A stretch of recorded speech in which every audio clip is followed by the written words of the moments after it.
नमस्कार, नमो नारायण भक्तों, स्वागत है आप सभी का मेरे YouTube चैनल पर। भक्तों, 16 मई 2024 दिन गुरुवार, जानकी नवमी, सीता नवमी। भक्तों, माता सीता के बारे में क्या कहना। 9 दिन तक कथा करेंगे माता सीता के ऊपर, वह भी कम पड़ेगा, इतनी बड़ी महिमा है माता की। भक्तों, अगर एक शब्द में माता सीता के विषय में कहना है तो मैं यही कहूंगा कि करोड़ों ब्रह्मांड में जितनी सहन शक्ति है, एक नहीं करोड़ों ब्रह्मांड में जितनी सहन शक्ति है, वह सारी सहन शक्ति को एकत्रित करके समाहित किया जावे और वह सारी सहन शक्ति मिल करके एक स्वरूप धारण करे। उससे भी ज्यादा कहीं महिमा माता सीता की है। माता सीता कोई और नहीं, सहन शक्ति की साक्षात मूर्तिमंत देवी है। माता सीता, जगत जननी माता सीता, धरती माता से माँ जानकी का अवतरण हुआ। माता धरती भी सहन शक्ति की प्रतीक है और माता सीता भी सहन शक्ति का दूसरा रूप है। माता सीता,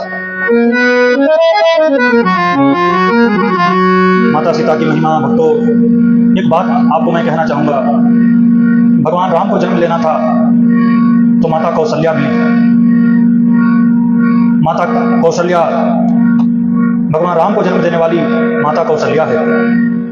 भगवान श्री कृष्ण को जन्म देने वाली माँ देवकी है। पर जब माता सीता को जन्म लेना था तो किसी माँ में उतनी सामर्थ्य, उतनी शक्ति नहीं थी कि माता सीता की जननी बन सके।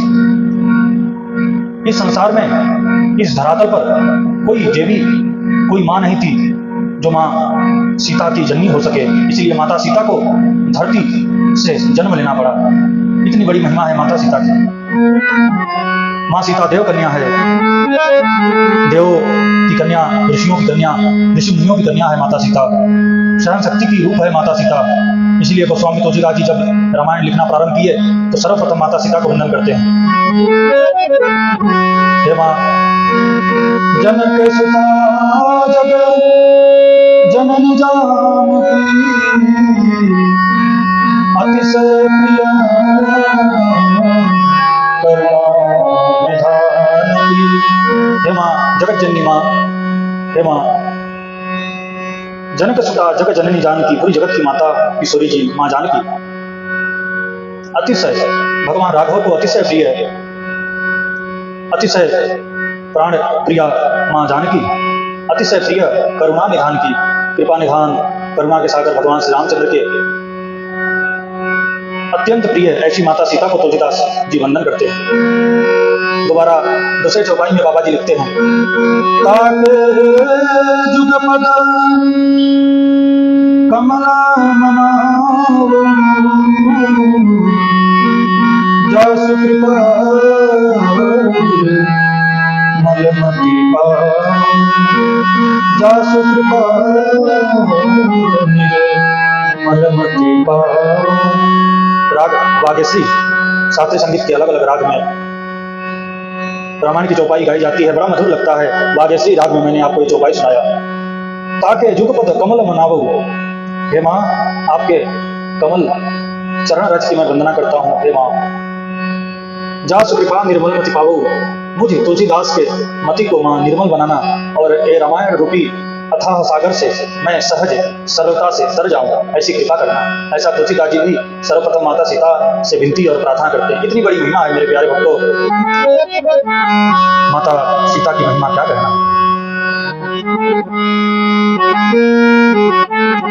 सीता नवमी भक्तों, जिस प्रकार से राम नवमी की महिमा है उसी प्रकार से सीता नवमी की महिमा है।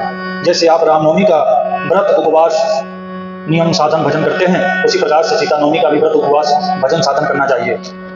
जानकी नवमी की महिमा का वर्णन मूल वैष्णव के आचार्य चरण जगत गुरु आद्य श्री रामानंदाचार्य जी भगवान अपने भक्तों को आज्ञा करते हैं कि मेरे प्यारे भक्तों, जानकी नवमी का व्रत करना। जैसे राम नवमी का व्रत करते हो उसी प्रकार से जानकी नवमी का भी व्रत करना। जैसे राधा के बिना श्याम अधूरे हैं, उसी प्रकार से सीता के बिना राम अधूरे हैं। राम की कोई महिमा नहीं है भक्तों जब तक श्री न लगे। किशोरी जी जब तक उनके साथ ना हो तब तक भगवान राम पूर्ण नहीं। इसीलिए भक्तों आप रामनवमी का तो व्रत करते हैं और उसके साथ में सीता नवमी का भी व्रत करना चाहिए। जानकी नवमी का व्रत करना बड़ा पुण्य फल देने वाला होता है। वैशाख मास के शुक्ल पक्ष के नवमी तिथि के दिन ऐसा आचार्य चरण भगवान रामानंदाचार्य जी वर्णन कर रहे हैं अपने ग्रंथ में। भगवान राम और माता जानकी दोनों का जो जन्म का वार है वह मंगलवार है। भगवान राम का भी जन्म मंगलवार को हुआ था और माता जानकी का भी जन्म मंगलवार को हुआ था। दोनों का जो पक्ष है वह भी एक है। दोनों का जन्म शुक्ल पक्ष में हुआ था। भगवान राम का और माता सीता का जन्म भी दोनों का जन्म शुक्ल पक्ष में ही हुआ था। दोनों की तिथि भी एक है। भगवान राम का भी जन्म नवमी तिथि को हुआ था और माता का भी जन्म नवमी तिथि में हुआ था। दोनों का काल भी एक है। दोनों दोपहर के मध्याह्न काल में भगवान राम का जन्म हुआ था और माता सीता का भी जन्म मध्याह्न काल में ही हुआ था। किशोरी जी का व्रत पूजन उत्सव रात्रि जागरण सभी वैष्णव भक्तों को करना चाहिए। इससे उनकी भक्ति पुष्ट होती है क्योंकि रामो विग्रहवान धर्म। भक्तों अगर धर्म को देखना है तो भगवान राम को देखिए। राम कोई और नहीं वह साक्षात धर्म है और माता सीता कोई और नहीं वो साक्षात धर्म मूर्ति सहनशीलता की साक्षात मूर्ति माता धरणी के रूप में भगवती सीता है। माता सीता की महिमा अत्यंत है, अद्भुत अलौकिक है। माता जानकी का व्रत अवश्य करना चाहिए जिससे भगवान राम की भक्ति बढ़ती है और माता जानकी की भक्ति बढ़ती है। तंत्र शास्त्र का एक ग्रंथ है जिसका नाम है महासुंदरी तंत्र। महासुंदरी नामक एक महासुंदरी तंत्र ग्रंथ में लिखा है कि जो श्री जानकी नवमी के दिन धन की मोह को त्याग करके श्रद्धा भक्ति से युक्त होकर गीत संगीत वाद्य नृत्य कला आदि से धूमधाम से उत्सव पूर्वक महानवमी सीता नवमी जानकी नवमी का महोत्सव उत्सव धूमधाम से मनाता है। पुराण का पारायण करता है, लक्ष्मी यज्ञ करता है, लक्ष्मी सूक्त का पाठ करता है, श्री सूक्त का पाठ करता है। वह भगवान श्री राम की कृपा को प्राप्त करता है और भगवान सीताराम की प्रीति उसे प्राप्त होती है। भगवान राम जी की कृपा के अनुग्रह से उस व्यक्ति को इस लोक में परम दुर्लभ संपत्ति धन वैभव यश कीर्ति प्राप्त होता है और अंत में भगवान राम का जो धाम है उसे साकेत लोक कहते हैं, साकेत धाम। अंत में वह भगवान राम के लोक साकेत धाम को जाता है। इतनी बड़ी महिमा है भक्तों। गोस्वामी तुलसीदास जी बारंबार माता को याद करते हैं। माता सीता के बिना तो रामायण पूर्ण ही नहीं हो सकती है। हे मां, आप आज लिखते हैं रामायण में कि सीता जी कौन है?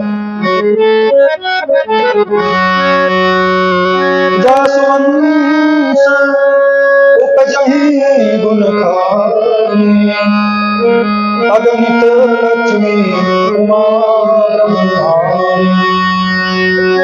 जासुवंश उपजहि गुण खानी, अगणित लक्ष्मी उमा ब्रह्माणी। जिसके अंश से उत्पन्न होने वाली जो शक्तियां हैं उससे ही सारा अगणित लक्ष्मी उमा ब्रह्माणी माता जानकी के अंश से उपजने वाली अनेकों लक्ष्मी है, अनेकों उमा है, अनेक ब्रह्माणी है। भृकुति विलास जासु जग होई, राम बाम ऋषि सीता सोई, राम बाम ऋषि सीता सोई। बाबा गोस्वामी तुलसीदास जी लिखते हैं कि जिसका भृकुटी यदि टेढ़ा हो जावे तो सृष्टि का विनाश हो जाता है और जो भृकुटी को सीधा कर देवे तो सृष्टि का निर्माण हो जाता है। ऐसे भगवान श्री राम की जो वामांगी है, अर्धांगिनी है, ऐसी माता सीता है। उद्भव स्थिति संहार कारिणीं क्लेशहारिणीं, सर्वश्रेयस्करीं सीतां, नतोऽहं रामवल्लभम्। गोस्वामी तुलसीदास जी रामायण में लिखते हैं उद्भव स्थिति संहार कारिणीं क्लेशहारिणीं, सर्वश्रेयस्करीं सीतां, नतोऽहं रामवल्लभम्। इतनी बड़ी महिमा भक्तों माता सीता की है। सीता नवमी की खूब खूब हार्दिक शुभ मंगलमय बधाई। भक्तों आप सभी से एक विनती अनुग्रह करता हूँ, आपने अभी तक मेरे YouTube चैनल को सब्सक्राइब नहीं किया है तो सब्सक्राइब करें, लाइक करें, बेल आइकन को दबाएं और वीडियो आपको अच्छा लगता हो तो शेयर करें। आप सभी को श्री हरि नमो नारायण, ओम श्री मात्रे नमः। आप सभी को जय जय सीताराम।